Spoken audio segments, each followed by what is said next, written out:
ইব্রাহিম নবী দীর্ঘদিন থাইকা আল্লাহর হুকুমে বের হয়ে গেলেন। এইবার বের হইয়া কয়, না, এত বড় জালেমের দেশে আর থাকা যাবে। এবার হিজরত শুরু। হিজরত থেকে এবার ইব্রাহিম নবী বিশ্ব সুন্দরী বিবি সারার সাথে, চাচাতো ভাই আত্মীয় এক নবী তার সাথে, এবার ইব্রাহিম নবী বিদায় নেয় আর বললেন, ইন্নী যাহিবুন ইলা রাব্বি সাইয়াহদিন, আমি আমার রবের দিকে রওনা করলাম। অর্থাৎ আমার রবের সন্তুষ্টি অর্জনের জন্য যেই জমিনে গেলে আমি রবেরে পাবো সেখানে রওনা দিলাম। সাইয়াহদিন, নিশ্চয়ই আমার আল্লাহ দ্রুত আমার জন্য রাস্তা খুলে দিবেন। যাওয়ার পথের ঘটনা জানেন। ইব্রাহিম নবী বিশ্ব সুন্দরী বিবি সারাকে নিয়ে আসে, কিন্তু কোনো সন্তান নাই। রাস্তার মাঝে এই সুন্দরীর খবর পাইয়া এক জালেম মিশরের মধ্যে তারে আটকায়া দিল। সুন্দরী সারাকে নিয়ে গেল তার খাস কামরার ভেতরে। ইব্রাহিম নবী চুপচাপ বসে আছেন, জালেমের আটকায় পড়ে গেছেন। কত কঠিন কঠিন পরীক্ষা নবীদেরকে আল্লাহ করেছেন। এর মধ্যে সব থেকে কঠিন ইব্রাহিম নবীর উপরে পরীক্ষা। যাবে হিজরত করে এক জালেম থেকে, মাঝখানে যে আর এক জালেমের আন্ডারে ভরে গেছে। বিবিকে নিয়ে গেছে ধরে খাস কামরায় জালেম ঢুকাইয়া বলে, তুমি বিশ্ব সুন্দরী, ওই পুরুষ তোমার স্বামী? বলে হ্যাঁ। ইব্রাহিম নবী পেরেশান হয়ে গেলেন। আমার স্ত্রী কত সতী সাধ্যী, কত বড় দামি, আমি এক নবীর স্ত্রী, আজ না জানি বেঈমানের হাতের ছোঁয়া লাগে না পাক হাত। আল্লাহ কা ইব্রাহিম, অন্তরের চক্ষু খুলে দিলাম, ওই জালেম যা করবে এখানে বসে সব দেখতে পাইবা। ক্ষমতা আল্লাহ দিতে পারে না? পারে না? এরকম পাওয়ারওয়ালা বান্দা আছে না নাই? এই পাওয়ারের নাম কোরআনের ভাষায় ফুরকান। ইয়া আইয়ুহাল্লাযীনা আমানু ইন তাত্তাকুল্লাহ ইয়াজআল লাকুম ফুরকানা।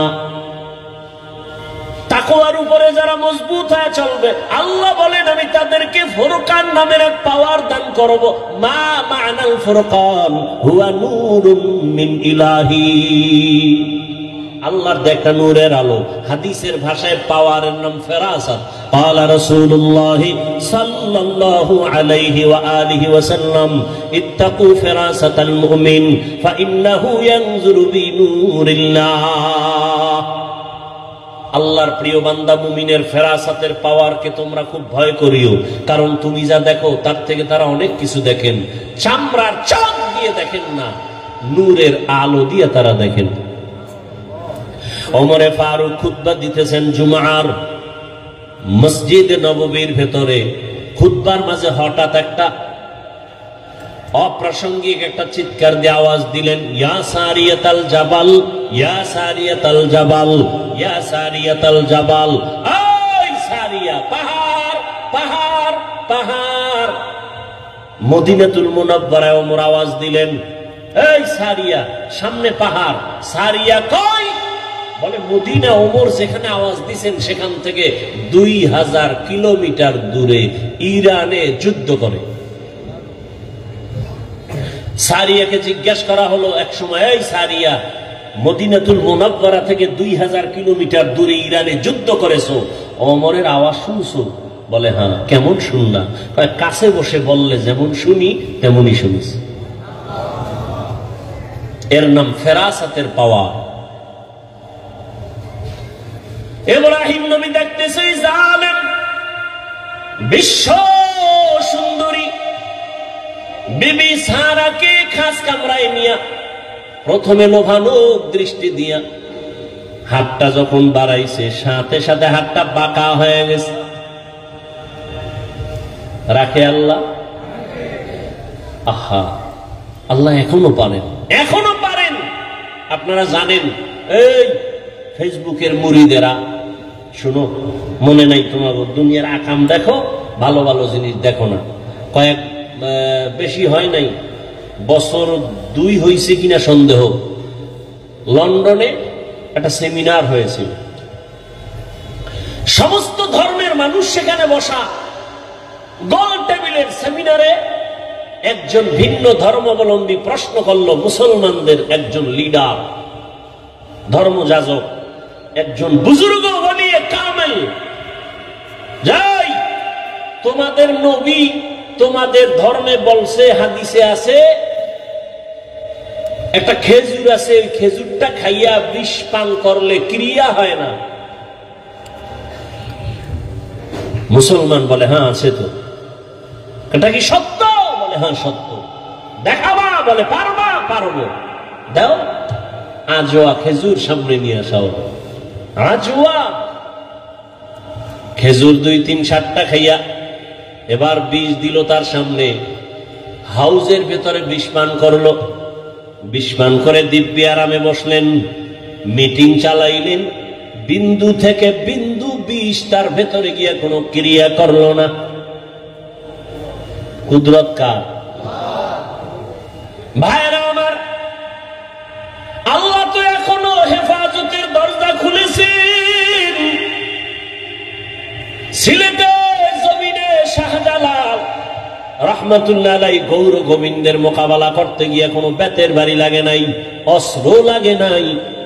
পুঁজি ছিল তাহাজ্জুদের আযান, নামাজ আর চোখের পানি, আর ফজরের নামাজের আযান। কই সেই তাহাজ্জুদ? কই? নাই তো নাই। একদল বলে এত আমল লাগে না, এত আমল লাগে না। অথচ আল্লাহ কয় আমি দুনিয়ায় মানুষ পাঠাইছি আমল করার জন্য। দেখেন তো কারবার কেমন, ফিতনায় ভরে গেছে গোটা সোনার বাংলা। বুঝাবো কিভাবে? বুঝতেও চায় না। কপাল এত খারাপ হইছে, বুঝতেও চায় না। মনের উল্টা হইলেই আর বুঝতে চাইব না। নফসের গোলাম হয়ে গেছে। আমাকে বলেন, এই যে এখন সামনে হজ আসতেছে না, কথা বলেন না কেন ভাই? ওখানে সারা দুনিয়ার মানুষ আর যায় না? যায় না? বিভিন্ন কোয়ালিটির মানুষ সেখানে। আপনারা জান নাই, যারা গেছেন দেখছেন, নামাজের টাইম কত লাইনের মানুষ। কেউ বুকে হাত বেঁধে দাঁড়ায়, কেউ নাবির নিচে, কেউ হাত সাইরে দিয়ে খাড়ায় বসে, কেউ আবার মোবাইলে নামাজের ভিতরে কথাও কয়। নামাজের ক্ষতি হয় না, কথা টথা কয়ে নামাজের ভিতরে আছে। কেউ আবার কোরআন শরীফ মাটিতে রাইখা পাও দুইটা এভাবে ছড়াইয়া দিয়া, হাত দিয়া মাটির মধ্যে হেলান দিয়া কোরআন মাটিতে রাইখা পড়ে। কেউ আবার জোরে আমিন বলে, কেউ আবার আস্তে আমিন বলে। কেউ আবার সেজদায় যাওয়ার সময় মাটির মধ্যে সেজদা দেয় না, পকেট থেকে একটা কাঠের টুকরা বের করে কপালের নিচে দিয়ে কাঠের উপরে সেজদা মারে। সারা দুনিয়ার মানুষের এত কোয়ালিটির মানুষ, এত লাইনের। ও জলদি এলাকার জ্ঞানী মুসলমান, একটু জবাব দেন। এত লাইনের মানুষ যে মসজিদে নববীতে নামাজ পড়ে, বাইতুল্লাহে কোনো ঝগড়া আসেনি? বলেন বলেন। কারোর সাথে কারো অভিমান আসেনি? সালাম দেয় না, রাগ করে এমন আসেনি? আছে? আমগো বাংলাদেশে কার বদ নজর লাগছে? সব গেঞ্জাম ঝগড়া আমগো দেশে কেন? কোন গজবে পাইল? কোন অভিশাপ লাগলো কপালে? আমি পাস করলি পড়লাম, কাউকে কিছুই বলি না। অযুবক, অন্য টুপির বিরুদ্ধেও বলি না, যারা টুপি দেয় না তাদেরও হিংসা করি না, কিছু বলি না, দেখলে সালাম দেই। বলো তুমি পাঁচকল্লির বিরুদ্ধে বলো কেন? আমি কওমি মাদ্রাসার সন্তান আলিয়ার বিরুদ্ধে বলি না, স্কুল কলেজের বিরুদ্ধে বলি না, বলো তুমি কওমির বিরোধিতা করো কেন? আমি নবীরে দাঁড়াইয়া ইয়া নবী সালামু আলাইকুম বলে সালাম দেই না, দাঁড়াইয়া যারা দেয় তাদেরও গালি দেই না, বলো তুমি আমারে গালি দাও কেন? আমি তাবলীগের লাইনের সন্তান, আমি পীর সাহেবের মুরিদ। যারা পীরের কাছে যায় না, তাবলীগে যায় না, তাদের গালিও দেই না, হিংসা করি না, দেখলে সালাম দেই। বলো তুমি তাবলীগের বিরোধিতা করো কেন? বিবেকের কাছে একটু কথা রেখে গেলাম, বেয়াদবি ক্ষমা চাই। কেউ আমার দূরের না, যারা কালেমা পড়েছেন আপনারা আমার কলিজার আপন। আপনারা কেমন আপন? আওয়ামী লীগ বুঝি না, বিএনপি বুঝি না, আলিয়া কওমি বুঝি না, আমার কথা একটা। বলেন আপনাদের আল্লাহ আমার আল্লাহ দুই না এক? সবাই একমত? আপনাদের নবী আমার নবী? সত্য কথাটা স্বীকার করেন? আপনাদের কোরআন আমার কোরআন?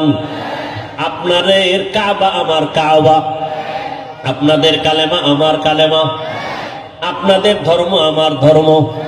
দুনিয়াতে জন্ম নিছি সিস্টেম আপনাদের আমার, নাকি জলদি এলাকার মানুষ জন্ম সময় লঙ্গি ভরে আসছে? সবার কোয়ালিটি এক, বিদায় বেলা কাফনের সংখ্যা হবে আলাদা। কে ধনী, কে গরিব, কে আলেম, কে মূর্খ, সবার বেলায় কাফন হবে তিনটা। আরে এক টাকাওয়ালার সম্মানে একটা কাফন কেউ বাড়াইয়াও দিবে না। এক রিক্সাওয়ালা মরে গেলে গরিব হওয়ার কারণে একটা কাফন কেউ কমাইয়াও, কালার হবে আলাদা। হুজুরদের কাফনের কালার একরকম, আপনাদেরটা আর এক রকম। কালারও কি কালার? এই বুঝা কও, সাদা। তাহলে কালার নিয়ে ঝগড়া কেন? কালার লইয়াও ঝগড়া কেমন গজবে ধরছে? কালার লইয়াও ঝগড়া আছে না নাই? ইন্তেকালের সময় সবার কাফনের কালার হবে এক। কি কালার? লেখা থাকবে উপরে বড় হুজুরের লাশ, এমপি সাহেবের লাশ, কে ধনী, কে গরিব, কে হুজুর না, কে ইমাম, কে মুক্তাদি, কে ডাক্তার, কে রোগী। যতই আজকে বক্তা বক্তা ভাব দেখাই না কেন, টাকার আর ক্ষমতার গরম দেখাও না কেন, সাদা কাফনে ঢুকলেই সব বাহাদুরি বন্ধ হয়ে যাবে। কবরে যাওয়ার আগেই বাহাদুরি শেষ। কবরের সাইজ কি না আপনাদের এলাকায় একটু বড়? হ্যাঁ, কবরের সাইজও সবার এক। কবরে রেখে বিদায়ের পরে প্রশ্ন হবে সবার বেলায়। কয়টা? কয়টা? তোমারও যেই প্রশ্ন, আমাকেও সেই প্রশ্ন, শিক্ষকের যেই প্রশ্ন, ছাত্রকেও সে একই প্রশ্ন, নারীকে যেই প্রশ্ন, পুরুষেরও সেই প্রশ্ন। তিনটা। রবের পরিচয় দাও, ধর্মের পরিচয় দাও, রাহমাতুল লিল আলামিনের পরিচয় দাও। তাহলে আপনার আমার আল্লাহ এক, নবী এক, কোরআন এক, কাবা এক, ধর্ম এক, কালেমা এক, কাফন এক, কালার এক, কবর এক, প্রশ্ন এক। লেবাস পোশাক কেন আলাদা? আপনাদের বয়ান তো করার কোনো দরকারই পড়ে না, কারণ আপনি আল্লাহ মানেন, নবী মানেন, কোরআন মানেন, হাদিস মানেন। বয়ান তো করবো আজকে উত্তরবঙ্গে পঞ্চগড়ে, সেখানে টাকা দিয়া মুসলমানের কাদিয়ানি বানানো হচ্ছে। আজকে তো বয়ান করার বেশি দরকার চট্টগ্রামের পাহাড়ের ভেতরে গিয়া খ্রিস্টান মিশনারিরা মুসলমানের টাকার লোভ দেখায় বিধর্মী বানায়। কিন্তু ওখানে যাওয়ার সময় কই? মুসলমানের পেছনে ঘুরতে ঘুরতে ঘুরতে ঘুরতে পাগল হয়ে গেলাম। ফজরের পরেও বয়ান, জোহরের পরে বয়ান, আসরের পরে মাগরিবের পরে বয়ান। এত পাও ধরে ধরে ধরে ধরে বয়ান করি, আর পরও কেন নামাজ পড়েন না? আহ, কেমন মুসলমান!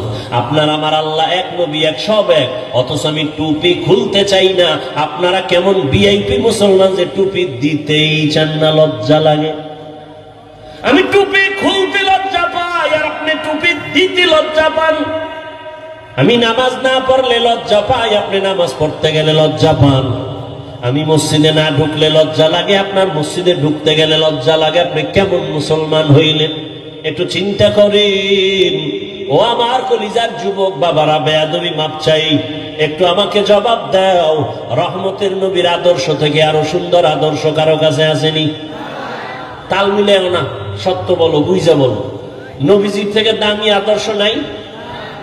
একজনের দাঁড়ায় যদি বলতেই পারো যে হাফিজ ভাই, রহমতের নবীর আদর্শ থেকে আর একটু ভালো আদর্শ আছে শেখ মুজিবুর রহমানের ভেতরে, তাহলে আমি আল্লাহর কসম নবীরটা বাদ দিয়া তারটা নিব। এই ভালো করে বুঝো। কেউ যদি দাঁড়াইয়া বলতে পারো হাফিজ ভাই, নবীজির আদর্শ থেকে আর একটু ভালো আদর্শ আছে জিয়াউর রহমান সাহেবের ভেতরে, আমি নবীরটা বাদ দিয়া জিয়াউর রহমান সাহেবেরটা নিব, বলার মতো পাওয়ার ক্ষমতা কারো আসেনি? নাই তো নাই। আমার থেকে শুনো, দুনিয়াতে যত আদর্শ দেখো, আব্রাহাম লিঙ্কনের আদর্শ গণতন্ত্র, মাও সেতুনের আদর্শ, লেনিনের আদর্শ, কালমার্সের আদর্শ, এক কথায় জবাব, দুনিয়ার সব আদর্শ হলো না পাপ, একমাত্র মদিনাওয়ালা নবীর আদর্শই হলো পাপ। একমত? সবাই একমত? এবার বলো, রসুলের আদর্শ যে রেখে গেলেন, এটি মানবে হিন্দুরা, খ্রিস্টানেরা, ইহুদিরা? আপনারাই বলেন কারা মানবে? কোন দেশের মুসলমান? লন্ডন, লেবানন, কোন দেশের বলেন? শুধু এই বাঁশখালী ছাড়া বলেন? তা আপনাদের নামাজ নেই কেন, টুপি নেই কেন, দাড়ি নেই কেন, পর্দা নেই কেন, সুদ খান কেন, সুদের টাকায় ব্যবসা কেন, লোন উঠাইয়া বাড়ি গাড়ি কেন? জমিনে আল্লাহর যত বড় বড় দুশমন আছে, এই বড় দুই দল দুশমন আছে, এদের থেকে বড় দুশমন জমিনে আল্লাহর কাছে আর কেউ নাই। সব থেকে বড় দুশমন আল্লাহ। এক দুশমন হলো কোরআনে বর্ণিত, এক দল হলো যারা সুদের সাথে জড়িত, আর এক দল দুশমন হলো বুখারী শরীফে আছে, যারা ওলিয়া উলিয়ার দুশমনি করে। কেমন বড় দুশমন? আল্লাহ কয়, তোদের সাথে আমি আল্লাহ নিজে যুদ্ধ করব। এবার বুঝেন যে আল্লাহর কত বড় দুশমন তারা, যারা সুদের সাথে জড়িত আর যারা ওলিয়া উলিয়া দেখতে পারে না, বিরোধিতা করে।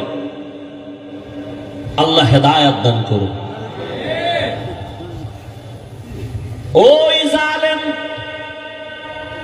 নবী ইব্রাহিমের স্ত্রী প্রথম বিবি সারার উপরে হাত বাড়ায় গেল, পাক বাঁকা হয়ে গেল, সাথে সাথে তওবা করছে, আর করুম না। কুকুরের লেজ তো বাঁকাই থাকে, আবার ভালো হয়ে গেছে, আবার হাত বাড়াইছে ভাবে, কয়েকবার করিয়া তওবা খাঁটি ভাবে না। এই তোমার কাছে হাত বাড়াইতে পারি না, তোমার ভিতরে কি পাওয়ার আছে বলো তো? বিবি সারা ডাক দিয়া কয়, রে জালেম, আমার মধ্যে কোনো পাওয়ার নাই, তবে একটা শক্তি আমার আছে, আমি একজন আল্লাহর প্রিয় বান্দা নবীর স্ত্রী। তাই নাকি? বলে হ্যাঁ।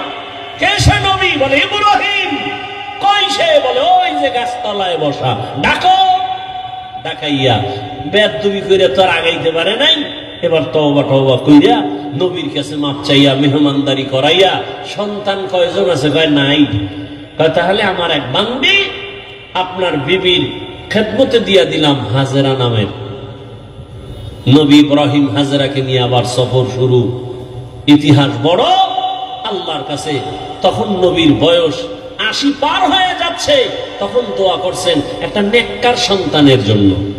রব্বি হাবলি মিনাস সালিহিন, ও দয়ার মালিক, তুমি আমাকে একটা নেককার সন্তান দান করো। প্রত্যেকটা মা বাবার সন্তানের উপরে দায়িত্ব, সন্তান আল্লাহর কাছে চাইতে হবে, এটা বাবার দায়িত্ব, আল্লাহ নেককার সন্তান দাও। মাকেও দায়িত্ব, আল্লাহর কাছে দোয়া করতে হবে, আল্লাহ নেককার সন্তান দান করো। এজন্য নামাজের পরে পরে বারবার এই দোয়াটা পড়বেন, রব্বি হাবলি মিন লাদুনকা যুররিয়াতান তাইয়্যিবাতান ইন্নাকা সামিউদ দুআ। আল্লাহ দোয়া কবুল করে সুসংবাদ দিয়ে দিলেন, ফাবাশশারনাহু বিগুলামিন হালিম, সুন্দর এক আদর্শওয়ালা সন্তান আমি তোমাকে দিচ্ছি। হাজারার গর্ভে সন্তান চলে আসছে, প্রথম সন্তান। আল্লাহর পক্ষ থেকে নাম রাখলেন ইসমাইল। 80 বছরের পরে যেই সন্তান বাবায় পাইছেন, ওই সন্তানের উপরে কত মায়া, কত মোহাব্বত। কিন্তু আমার মাওলার পরীক্ষা আরো কঠিন, এত কঠিন পরীক্ষা ইব্রাহিমের উপরে আল্লাহ চাপায় দিলেন। ও ইব্রাহিম, সন্তানের মায়া যেন আমার আল্লাহর মোহাব্বতের মাঝখানে যেন পর্দা ফেলতে না পারে। কিন্তু পর্দা ফেলতেছে। আল্লাহ তো গাইবের মালিক, সব জানলেন। জানিয়েই আল্লাহ আবার পরীক্ষা দিলেন, এই ইব্রাহিম, তোমার এই কলিজার সন্তান সহ, মা সহ জঙ্গলে নির্বাসনে দাও। আল্লাহর হুকুম চলে আসলো। এবার বিবি সারাকে রাখিয়া ইসমাইলকে নিয়া, শিশু ইসমাইল মা হাজেরা নিয়ে চললেন মক্কার জমিনে। ইন্না আউওয়ালা বাইতি উযিআ লিন-নাসি লাল্লাযী বিবাক্কাতা মুবারাকান ওয়া হুদা, মুবারাকান রাহমাতাও ওয়া হুদাল লিল আলামিন।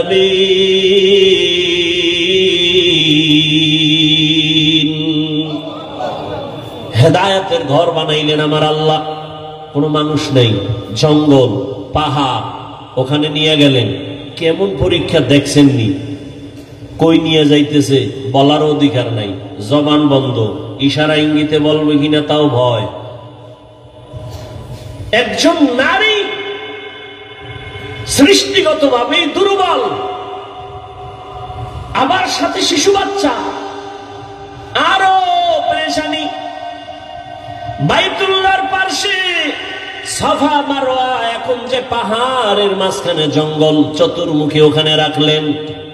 রাইখা ইব্রাহিম নবী হাঁটা শুরু করছে। কইতন কই আইলাম, কই রাখতেছি, কেন রাখতেছি, কয়দিনের জন্য, কোন আওয়াজ নাই। আল্লাহর পরীক্ষা ইব্রাহিম, জবান খোলা যাবে না। ইব্রাহিম নবী তো যাইতেছে। হাজেরা পেরেশান হয়ে গেলে, ও পয়গম্বর, আমাদের আপনি কোথায় রাখেন? জবাব নাই। কই যান? জবাব নাই। কয়দিনের জন্য? আওয়াজ নাই। শেষ সময় পিছন দিক দিয়া মা হাজেরা ইব্রাহিম নবীর আঁচলটা ধরে বললেন, দাঁড়ান, আপনার কথা বলবেন না, ঠিক আছে, তো এই দেখ শেষ সময় বইলা যান।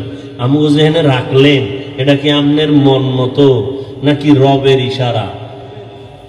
নবী এখনো জবান খুলে না, তবে ইশারায় বললেন রবের ইশারা। মাথা নাড়াইয়া বললেন এটা রবের হুকুম। লা তাআতা লিমাখলুকিন ফি মাসিয়াতিল খালিক। খুতবায় হাদিস পড়েছিলাম, নবী বলেন কোন মাখলুকের মন সন্তুষ্ট করার জন্য মালিকের সাথে কোনো বিরোধিতা করা যাবে না, অথবা আমার আল্লাহকে বেজার করে কোন মাখলুকের খুশি করা যাবে না, হারাম।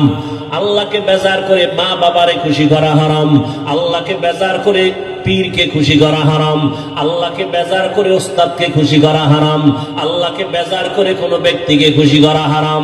দুনিয়ার সব বেজার হয়ে যাক, কোনো দুঃখ নাই, আমার আল্লাহকে বেজার করা যাবে না।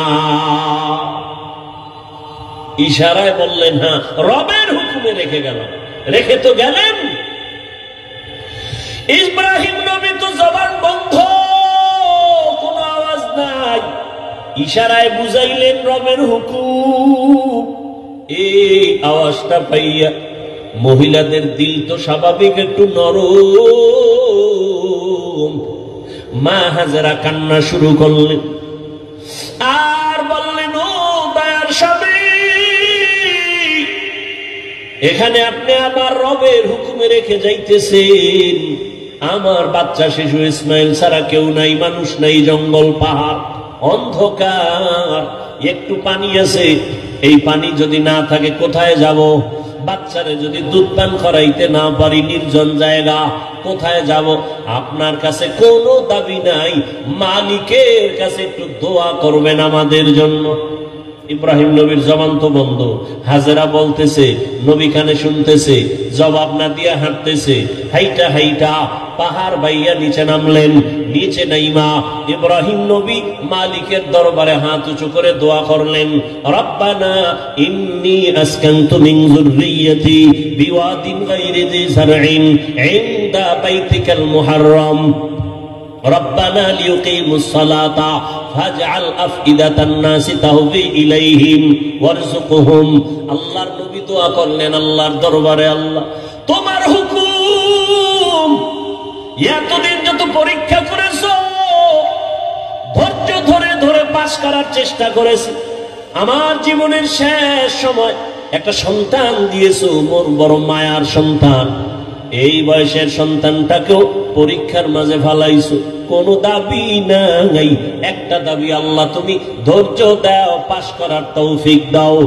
আর আমার শিশু সন্তান, কত কলিজার মায়ার আমার সন্তান রেখে আসছি, তোমার কাছে আমার দোয়া করলাম, কয়েকটা দোয়া। এক নাম্বার, ও আল্লাহ মেহেরবানি করে এখানে তুমি অন্য মানুষের বাসস্থানের ব্যবস্থা করে দাও, যেই জঙ্গলটাকে তুমি সাফ করে দাও, খানার আয়োজন করে দাও, ওরা নামাজ পড়বে এবং শুকর আদায় করবে, তোমার রিজিকের ব্যবস্থা করে দাও, মানুষের ব্যবস্থা করে দাও, পানির ব্যবস্থা করে দাও। আল্লাহর নবীর দোয়া আসমানে কবুল হয়ে গেল। নবী ইব্রাহিম চলে গেলেন। মা হাজেরা, ইসমাইল, শিশু বাচ্চা, আর কেউ নাই। এক সময় পানি যা ছিল সব শেষ, এখন পানিও নাই। আম্মাজান বাচ্চা ইসমাইলকে দুগ্ধ পান করাচ্ছেন। এক পর্যায়ে দুধও শেষ হয়ে গেল। বাচ্চাকে আর কি দিবে? খাবার, কোনো খাবার নাই, অচেনা জায়গা, চতুর্পার্শ্বে জঙ্গল, কোনো আওয়াজ নাই, মানুষ নাই, এমন এক হালাত। হাজেরা পাগলনির মতো হয়ে গেলেন। বাচ্চাটা কান্না করে ক্ষুধা। একদিন চলে গেল, 2 দিন চলে গেল, 3 দিন চলে গেল। মা সহ্য করতে পারে না। একটা বাচ্চার কলিজা ভরা মায়ের অন্তরে কত কষ্ট। একটা মা বাচ্চার জন্য কতটাই যে বেকারার হয়ে থাকে। এই বাচ্চার এত কষ্ট মা বুকে ধারণ করে করে বাচ্চাকে বড় বানায়। ও সন্তানেরা, মায়ের কষ্ট যদি ভাবত, জমিনে কোন সন্তান মা বাবার সাথে বেয়াদবি করতে পারত না। মা এত কষ্ট করে করে আমাকে মানুষ বানাইছেন। ও আমার যুবক বাবারা, তুমি যত বড় টাকার মালিক হইয়া বাহাদুরি করো না কেন, তুমি জানো না তোমার মায়ের চোখের পানি ছাড়া তুমি হতে পারো নাই। মায়ের চোখের পানি আর দোয়া ছাড়া টাকার মালিক হতে পারো নাই। মা বাবার চোখের পানি দোয়া ছাড়া কোনো সন্তান সম্মানের চেয়ারে বসতে পারে না। মা বাবার চোখের পানি দোয়া ছাড়া পরীক্ষায় ভালো নাম্বার পাইতে পারে না। ও সন্তানেরা, ওই মা বাবার চোখের পানি আর দোয়া তোমার জীবনের সফলতার চাবি। বেয়াদবি করবা না, ওই মায়ের ঋণ জীবন দিয়েও আদায় করা সম্ভব হবে না। ইসমাইল শিশু বাচ্চা ক্ষুধার তৃষ্ণায় কান্না করে, ক্ষুধা, পেটে ক্ষুধা প্রচন্ড রূপ ধারণ করলো। মা হাজেরা কোথায় যাবে? পানিও নাই, খানাও নাই। হঠাৎ করে তাকায় দেখে মারোয়া পাহাড়ে একটু পানি পানি মনে হয়, কিন্তু দৌড় দিছে আম্মাজান। হালকা ভাবে দৌড়াইয়া গিয়ে দেখে পানি না, সূর্যের আলো বালুর মধ্যে লাগছে, তো পানির মতো একটা ঝলমল করতেছে, কিন্তু পানি নাই। ওখানে যাইয়া আবার মারোয়া পাহাড়ে তাকায়, সফায় তাকায়, দেখে ওখানে আর একটু পানি পানি মনে হয়। আবার দৌড় দিছে। দিলের মধ্যে তামান্না, আমি না খাইয়া মরে যাই, আমার বাচ্চা যেন কষ্ট না পায়। আমার কলিজার সন্তান আমার গর্ভে থেকে ঘুমাইতে দেয় নাই। একটা বাচ্চা গর্ভে নিয়ে মা খানা খাইতে বসছে, বাচ্চা পেটের মধ্যে আঘাত করেছে। মায়ের পেটে এমন বেদনা শুরু হয়েছে, মা খানার প্লেটটা সরাইয়া বিছানায় শুয়ে কান্না শুরু করেছে। রহমতের নবী বলেন, ও নারীরা, এত মর্যাদা তোমাদেরকে দেওয়া হয়েছে, আর কিয়ামত পর্যন্ত কেউ মর্যাদা বাড়াতে পারবে না। ওই যে বাচ্চা গর্ভে নিয়া কষ্ট করে করে না খাইয়া দিন কাটাইলা, এক একটা দিন আমার আল্লাহ নারীর আমল নামায় রোজার সওয়াব দান করবেন। মা বাচ্চা গর্ভে নিয়ে রাতে ঘুমের বিছানায় গেছে, হঠাৎ করে বাচ্চা আঘাত করেছে, মা ঘুমাইতে পারে নাই, সারা রাত কান্না করে কাটাইছে। আল্লাহর নবী বলেন, একটা মা বাচ্চা গর্ভে নিয়ে রাত ঘুমাইতে পারে না, আল্লাহ তাআলা ওই মায়ের আমল নামায় কদরের রাতের সওয়াব আল্লাহ দান করবেন। এত মর্যাদা নারীদেরকে আল্লাহ দান করেছেন। আজকে যারা বলে ইসলাম নারীর অধিকার দেয় নাই, মর্যাদা দেয় নাই, এদের মতো চরিত্রহীন মুসলমান, ইসলামের দুশ্মন, মানবতার দুশ্মন জমিনে আর কেউ নাই। মা হাজেরা দৌড় দিলেন ভাই 2 পাহাড়ের মাঝে, দৌড় দিলেন কয়েকবার। এই যে দৌড় আল্লাহর কাছে খুব ভালো লাগছে। আল্লাহ পাক কিয়ামত পর্যন্ত আইন বানায় দিলেন, বিধান বানায় দিলেন। এই মক্কার হাজিরা, হজ করতে যদি যাও, আমার হাজেরা যেই পাহাড়ে 7টা চক্কর লাগাইছে, হাজি যদি হজ করতে গিয়া সাফা মারওয়ায় আমার হাজেরার মতো চক্কর না দাও, আমি কোন হাজির হজ কবুল করব না। নবীজি বাইতুল্লাহ তাওয়াফ কইরা যখন চক্কর দিতে গেছে সফা মারওয়ায়, নবী শেষ বয়সে হজের সময় খুব কষ্ট লাগছে, আল্লাহর কাছে কয় মনে মনে, ও আল্লাহ, তুমি আমারে, হাজেরা দৌড় দিছে, যদি মায়ে দৌড়টা না দিত আমাকে কষ্ট লাগতো নি। আল্লাহ পাক জানায় দিলেন, নবী আমার কাছে ভালো লাগছে হাজেরার দৌড়, শুধু আপনি না, কিয়ামত পর্যন্ত যত মানুষ আসবে বাইতুল্লাহ হজে আসবে, এই সফা মারওয়ায় যদি দৌড় না দেয় একজনের হজ কবুল করা হবে না। পাগলের মতো দৌড়াও, মাওলার দরবারে গিয়া মাওলার আশিক হইয়া যাও। চুলগুলো এলোমেলো, সাবান লাগানো যাবে না, হাজি নখ বড় হয়ে গেছে, নখ কাটা যাবে না, ময়লা পরিষ্কার করা যাবে না, আতর লাগানো যাবে না, পাগল হয়ে যায়। মাওলার দরবারে পাগলামি, কার পাগল? জোরে বলো। এটা বুঝার মতো যাবো মেধা নাই, ওরাও পাগল। ওরাও কি? ওরা দুনিয়ার পাগল, ওরা আখেরাতের পাগল না। এজন্য ওরা বুঝে না যে মাওলার পাগল কেমনে হয়। ওখানে গিয়া পাগলামি, মাওলা পাকের মুহাব্বতের আশিক, আশিক মাশুক কি চায় সেইটাই দেওয়ার জন্য পাগল। প্রেমিকা আমার কাছে কি চায়, প্রেমিকটা খুশি রাখার জন্য তাই করে। বন্ধু কোন রঙের জামা পরে, আমার ওই জামা লাগবে, তো বন্ধুর মোহাব্বত আরো বাড়বে। টুপি মাথায় দেওয়া যাবে না, গেঞ্জি গায়ে রাখা যাবে না, সাদা কাপড় মরার আগে মরণের কাপড় পেঁচাও। এইবার সবার এক আওয়াজ, কে ফকির, কে ধনী, কে শিক্ষিত, কে অশিক্ষিত, সবার এক পোশাক, এক আওয়াজ, সব এক দরবারের ভিক্ষুক, সবার আওয়াজ এক, লাব্বাইক আল্লাহুম্মা লাব্বাইক, লাব্বাইক লা শারীকা লাক লাব্বাইক, ইন্নাল হামদা ওয়ান নি'মাতা লাকা ওয়াল মুলক লা শারীকা লাক। আপনাদের কষ্ট হয় মনে হয়? আরেকটু সামনে যাব, শেষ করে দেই কথাগুলো। ভাইয়েরা আমার, উঠা বসা করলে আমি মোনাজাত দিয়ে দেব। আমি এটা পারবো না, কারণ কষ্ট, আপনি যদি আমাকে মূল্যায়ন না করেন আমার দরকার কি বয়ান করা? ভাইয়েরা আমার, মা হাজেরা দৌড়াচ্ছেন আর চোখের পানিগুলো পড়তেছে, ইসমাইল বাচ্চাও কান্না করে। বাচ্চা কান্না করলে দেখবেন ওদের পা গুলো লাফায়নি, দেখছেন আপ ডাউন করে, তো বাচ্চার পা লাফাচ্ছে, হঠাৎ করে পানির ফোয়ারা শুরু হয়ে গেছে। মা হাজেরা পানি দেখে একটা দৌড়াইয়া গিয়া পানিটারে আটকানোর জন্য, পারে না মহিলা মানুষ, খুব খুশি, তার ইবরানি ভাষায় একটা আওয়াজ দিলেন। দেখছেন নি মাওলার কুদরত, কি দিলেন? পানিকে বললেন জাম জাম, থাম থাম। আল্লাহর কাছে এই শব্দটাও কবুল হয়ে গেছে। কিয়ামত পর্যন্ত এই পানিকে কি পানি বলে?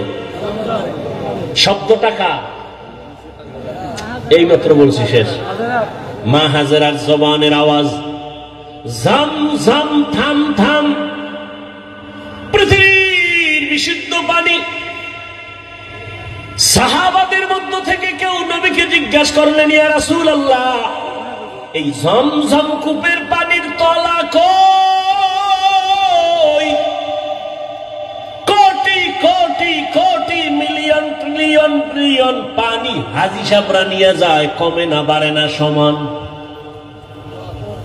নবী কয়, এই জমজম পানির কূপের তলা হলো হাউজে কাউসারের সাথে।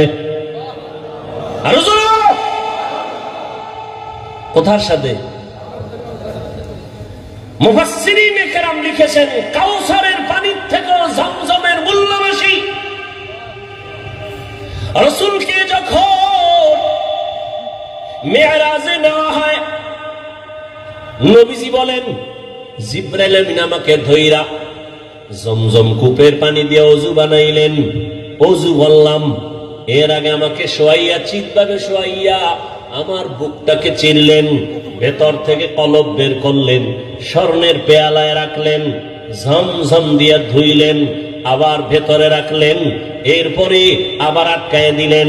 রক্ত গেল না, সেলাই লাগলো না, ব্যথা অনুভব করলাম না। এইভাবে আল্লাহ আমাকে কুদরতের অপারেশন করছেন আমার জীবনে 4 বার। 4 বার রসুলের এই যে কলব বের করে ধুইলেন কি পানি দিয়া? জমজম পানি, বরকতের পানি। আম্মাজান হাজেরা পানি আটকায় দিলেন, পানি থেমে গেল, নিজে পান করলেন। আজকে কিতাব দেখছি, আজকে নবীজি বলতেছেন মা যদি ঝমঝম থাম থাম না বলতেন তাহলে পানি পুরা পৃথিবীটা সয়লাভ হয়ে যেত। ইমামে আজম আবু হানিফা বলেন আম্মাজান আমাদের জন্য রহমত, তিনি বলার কারণে আজকে অনেক পবিত্র অবস্থায় পানি আছে। না হয় জেনাকারেরা এই পানি দিয়ে গোসল করে পানি নাপাক করে ফেলত, মদখোরেরা মদ পান করে মাতাল হয়ে পানির মধ্যে ডুব দিত, পানির সম্মান কমে যেত। ঝমঝম এমন একটা পানি, এর 25টা উপকার আছে ঝমঝম পানির। কয়টা? এর মধ্যে একটা হলো সাধারণ পানি পান করলে পিপাসা নিবারণ হয়, পেটের ক্ষুধা নিবারণ হয় না। জমজম পানি এমন এক দামি আল্লাহর কুদরতের পানি, এই পানি যদি কেউ পান করে ওই পানির দ্বারা পিপাসাও মিটে যায়, পেটের ক্ষুধাও মিটে যায়। দাঁড়াইয়া কোনো জিনিস খাওয়া পান করা নবীর আদর্শের বাইরে। তবে জমজমের পানি তুমি দাঁড়ায় পান করো, এটা তোমার কোন সুন্নত আদায় হবে। দ্বিতীয় তৃতীয় হলো জমজমের পানি, এটা তোমার রোগের ঔষধ। কত পার্সেন্ট সেবা করবে? তোমার ঔষধের ক্রিয়া করবে কয় তোমার আকীদা বিশ্বাসের মজবুতি যত পার্সেন্ট তত পার্সেন্ট। কেউ যদি মনে করে আমি ঔষধ খাবো না, জমজম আমার ঔষধ, যতটুকু বিশ্বাস করবে অতটুকু ফলাফল। পানি পান করলেন, ইসমাইল সুস্থ হওয়া শুরু হয়ে গেল। একটা দোয়া কবুল হয়ে গেছে। কার দোয়া? ইব্রাহিম নবীর দোয়া। লোকজন আল্লাহ আইনে দিয়েও এক দোয়া করছেন। ব্যবসায়ীরা যাচ্ছে এলাকা দিয়ে, পানির প্রয়োজন, খুঁজতে খুঁজতে এই জমজমের কাছে হাজির। মালিককে? মহিলা, বাচ্চাওয়ালা। আমাকে একটু পানি দিবেন নি? মা হাজারা বলে দিব, বেশি দিব, যত লাগে তত নেন, শর্ত এখানে বাড়িঘর করেন, চাষাবাদ করেন, থাকেন। আবাদ শুরু হয়ে গেল। এবার আর এক দোয়া চাইছে ইব্রাহিম নবী, ওয়ারযুকহুম, রিজিকের ব্যবস্থা করেন। আল্লাহ পাক রব্বুল আলামিন জিব্রাইলের মাধ্যমে তায়েফের জমিনে কুদরতে আল্লাহ এক ফলের বাগান এনে দিলেন। যেই বাগানে 12 মাস ফল হবে, ফল হবে 12 মাস। আল্লাহ রিজিকের ব্যবস্থা করে দিলেন। মানুষজন বসবাস শুরু হয়ে গেল। এখন আর ওয়ানাবাদী এলাকা আবাদী হয়ে গেল, মানুষজনের অভাব নাই। কত আনন্দে জীবন যাপন করে। ইসমাইল বড় হতে হতে হতে হতে 6 বছর প্লাস হচ্ছে। ইব্রাহিম নবী এর মধ্যে একদিনও আর আসেন নাই। আল্লাহর পরীক্ষা দ্বিতীয়টা এবার আবার শুরু, কোরবানির। ওদিকে ঢুকবো। ইব্রাহিম নবী 6 বছরে আর আসেন নাই। ছেলে কেমন, কি মায়া! আল্লাহর পরীক্ষা কত কঠিন। ইব্রাহিম নবী এই জিলহজ মাস 8 তারিখ, 9 তারিখ, 10 তারিখ স্বপ্ন দেখা শুরু করলেন। তোমার কলিজার আপন জবাই করো আমার পথে, আমার নামে। ভাবলেন, নাম তো কয় নাই কারে। 100 উট জবাই করলেন। দ্বিতীয় রাতে আবার স্বপ্ন দেখেন, হয় না, তোমার মহব্বতের জিনিস জবাই করো। আবার 100 উট জবাই করলেন। ফাইনালে নবী তো বুঝতে পেরেছেন আমার জীবনের কলিজার আপন আমার ইসমাইল ছাড়া আর কেউ না। আল্লাহর হুকুম হয়ে গেছে ইসমাইলকে জবাই করার জন্য। বাবা এবার রেডি হয়ে গেলেন। একটা ছুরি আর একটা রশি গোপনে নিয়ে রওনা হলেন মক্কা নগরীতে ইসমাইলকে জবাই করার জন্য। কারো কাছে কিছু বলা যাবে না। এলাকায় গিয়া দেখে সেই এলাকা তো এখন আবাদি, সুন্দর বাড়িঘর, মানুষজন, মাঠে বাচ্চারা খেলতেছে। একটা ডাক দিয়ে কয়, এই এনি ইসমাইল আছেন? ইসমাইল? বাচ্চারা কয় ইসমাইলকে বুঝলাম না। একজন কয় হ্যাঁ আমি চিনি। ইসমাইল কোথায়? ওরা বাড়ি আছে নিকা আছে। ও সবাই বড় বড় ঘর, কিন্তু ইসমাইল যেই ঘরে থাকে একটা ছোট ঝুপড়ির মতো। ইব্রাহিম নবী যত কদম বাড়ায় কলিজাটা কেমন যেন ফেটে যাইতেছে, মায়া আর মায়া চুম্বকের মতো। আমার কলিজার আপন এত আদরের সন্তানের এতদিন আমি পাই নাই। যত সামনে যায় তত ইব্রাহিমের কলিজাটা দুর্বল হয়ে যায়। ঘরের দরজায় ইসমাইলের পাইয়া ডাক দিছে, বাবা আসো। কিন্তু ইসমাইল চিনে নাই লোকটাকে। ঘরের মধ্যে দৌড় দিছে। আল্লাহর নবী সালাম দিলেন, আসসালামু আলাইকা ইয়া আহলাল বাইত। ঘরের মধ্যে ঢুইকে যখন হাজেরা দেখলো, সালাম নিয়ে কান্না শুরু করলে, চোখের পানি, হৃদয় হৃদয় ভাঙ্গা কান্না। ইসমাইলের মা কয়, চিনোনি বাবা? এই তোর বাবা ইব্রাহিম। বাবার কাছে যাও, দূরে থাকিও না। মালিকের কঠিন পরীক্ষার ইসমাইল, এই তোর বাবা নবী ইব্রাহিম। বাবা সন্তানের পাইয়া বুকে জড়াইয়া কান্নার আওয়াজ, এমন মায়ার কান্না শুরু হয়ে গেল। নবী আবার চিন্তা করলেন, না জানি আবার মায়ার কারণে পরীক্ষায় ফেল করি। নবী বললেন, হাজেরা দেরি করার সময় নাই, জবাই করতে নিব তাও তো বলা যাবে না।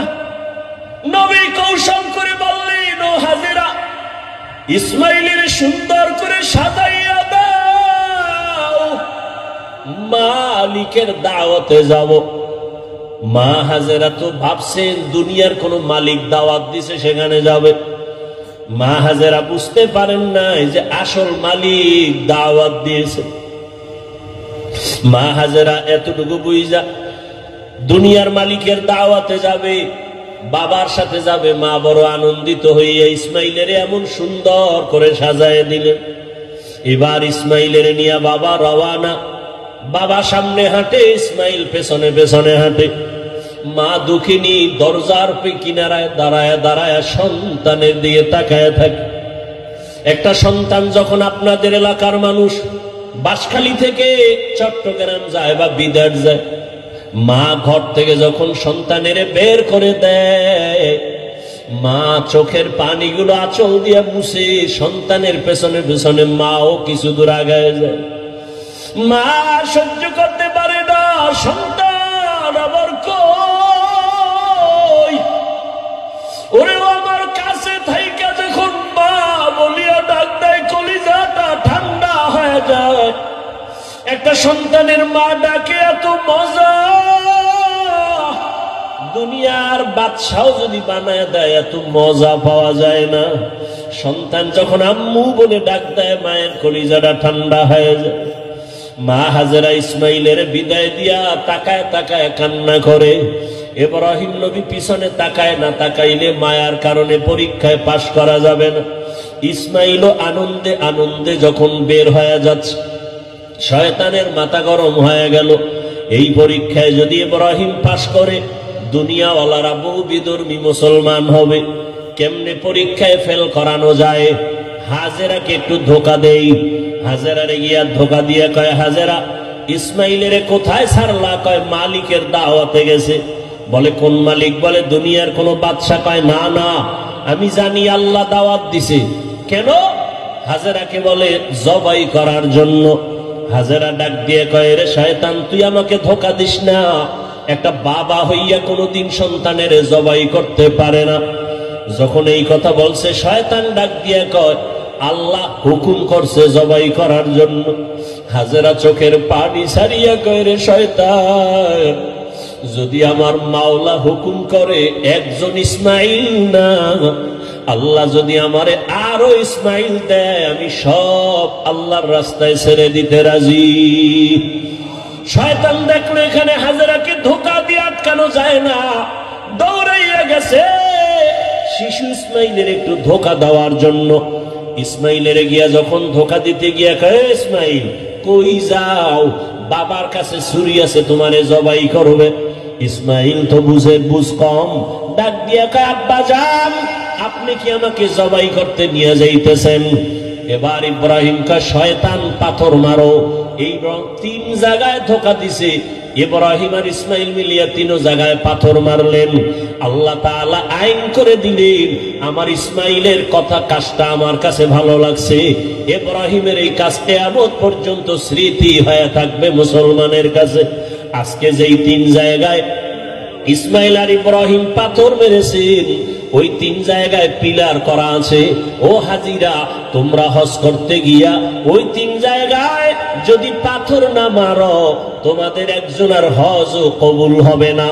এবার নিতে নিতে ইসমাইলকে নিয়ে মিনা বাজারে হাজিরা এখন যেখানে কোরবানি দেয়, ইসমাইলের যেই জায়গায় কোরবানি দিছেন ওই জায়গায় ইব্রাহিম নবী ইসমাইলের নিয়া এবার চিন্তা করলেন, আল্লাহ আমারে কেমন সন্তান দিলেন, একটু পরীক্ষা কইরা দেখি।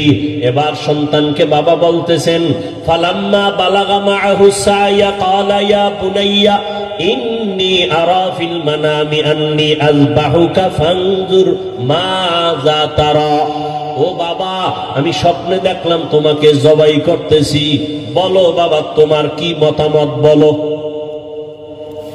ইব্রাহিম নবী কথাটা বলা মাত্রই সাথে সাথে সেকেন্ডের মধ্যে সন্তান ইসমাইল জবাব দিয়ে দিলেন, ইয়া আবা তিফআল মা তুমার সাতাজিদুনি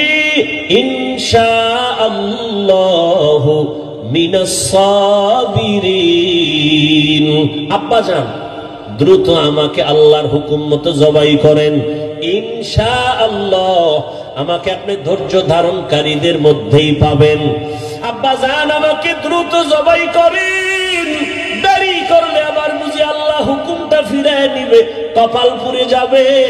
একটা সন্তান বাবার সামনে কতটা বিনয়ী হইয়া বাবার ইজ্জত রক্ষার জন্য আল্লাহর মোহাব্বতের বন্ধনে নিজেকে পেশ করে দিলেন। তবে ইতিহাসবিদরা লেখেন, ইসমাইল একটু কান্না করে বলছেন, বাবা জান, আপনি যদি এই কথাটা আমাকে একটু বাড়ি বসিয়া বলতেন, আমি আমার দক্ষিণী মায়ের থেকে একটু চির বিদায় নিয়ে আসতাম। কারণ 6টা বছর আমার মা আমার এত কষ্ট করে লালন পালন করে বড় বানাইছে। এই 6টা বছর পানি নাই, খানা নাই, আপনি ওইসা দেখেন নাই। আমার মা আমার মুখে জিহ্বা দিয়ে আমার পেটের ক্ষুধা নিবারণ করেছে। আমার মা পাগলের মতো দৌড়াদৌড়ি করেছে। ও আব্বা জান, বাড়ির মধ্যে বসে যদি বলতেন আমি একটু মায়ের থেকে বিদায় নিয়ে আসতাম, পারি নাই, দুঃখ নাই বাবা, আমাকে এখানে জবাই করিয়া আমার রক্তমাখা পোশাকটা মায়ের কাছে নিয়ে যাবেন। আম্মা জান আমাকে না দেখে যদি বলে আমার ইসমাইল কই, আপনি আব্বা রাগ করে আমার মাকে কিছু বলবেন না, আমার আম্মা জানকে একটু সান্ত্বনা দিয়া বলবেন ইসমাইল সালাম জানাইছে, আল্লাহ যদি কবুল করে হাসরের ময়দানে মোলাকাত হয়ে যাবে। আব্বা জান, আর আপনার কাছে দাবি, আমাকে জবাই করার আগে আপনি আমার হাত পাও রশি দিয়ে বাঁধেন, কারণ জবাই করতে গিয়া আমার হাতে পায়ে নাড়াচাড়া যদি আপনার শরীরে লাগে বেয়াদবি হবে, আল্লাহ বেজার হয়ে যাবে। আব্বা জান, আপনি কাপড় দিয়ে আপনার চক্ষু দুইটা বেঁধে নেন, কারণ জবাই করার সময়, ছুরি চালানোর সময় আমার চেহারায় যদি আপনার নজর লাগে, মায়ার কারণে আপনি জবাই করতে পারবেন না, আল্লাহ বেজার হয়ে যাবে। আব্বা জান, আমি শুয়া পড়লাম, তাড়াতাড়ি আমার গলায় ছুরি চালান। ইব্রাহিম নবী ইসমাইলের শোয়াইয়া যখন ছুরিটা চালাইতে চায়, আমার মাওলার কুদরতি অন্তরে এত মায়া, আমার আল্লাহ ডাক দিয়ে কয়, রে ছুরি, আমার ইসমাইলের একটা পশমের ক্ষতিও যেন তোমার দ্বারা না হয়। আল্লাহর হুকুমে ছুরি কোন কার্যকারিতা করে না, একটা পশমও কাটে না। ইব্রাহিম নবী এবার পাথরের উপরে আঘাত করলেন, ছুরি দিয়া পাথরটা আলাদা হয়ে গেল। ইসমাইলের ডাক দিয়ে কয়, বাবা এইবার ফাইনাল রেডি হও, তোমার জবাই করার সময় রক্ত আমার হাতে না লাগা পর্যন্ত ছুরি চালাইতেই থাকবো, না হয় আমি ছুরি চালানো বন্ধ করব না। এবার ইসমাইলকে শেষবারের মতো শোয়াইয়া ছুরি যখন চালাবে, রক্ত হাতে না লাগা পর্যন্ত ছুরি চালানো বন্ধ করবে না বলিয়া ইব্রাহিম নবী নিয়ত করে ফেললেন। ইসমাইলকে শোয়াইয়া দিলেন, আর যখন ছুরি চালাবে, আল্লাহ পাক রব্বুল আলামিনের কুদরতি অন্তরে এত মায়া, জিবরাইলের ডাক দিয়ে কয়, জিবরাইল, আমার ইব্রাহিমের ওয়াদা, এমন ত্যাগ আর নিয়ত যে রক্ত না লাগা পর্যন্ত ছুরি চালানো বন্ধ করবে না। আমি তো ইসমাইলের জবাই চাই না, আমি চাই আমার হুকুমের জন্য কতটুকু তারা ত্যাগ স্বীকার করলো। আমার মোহাব্বতের পরীক্ষা চাইছি, আমি ইসমাইলের জবাই চাই নাই। আমার হুকুম মতো প্রশ্ন ছাড়া যখন তারা দুজনে রেডি হয়ে গেল, আমার পরীক্ষা হয়ে গেছে, আর লাগবে না।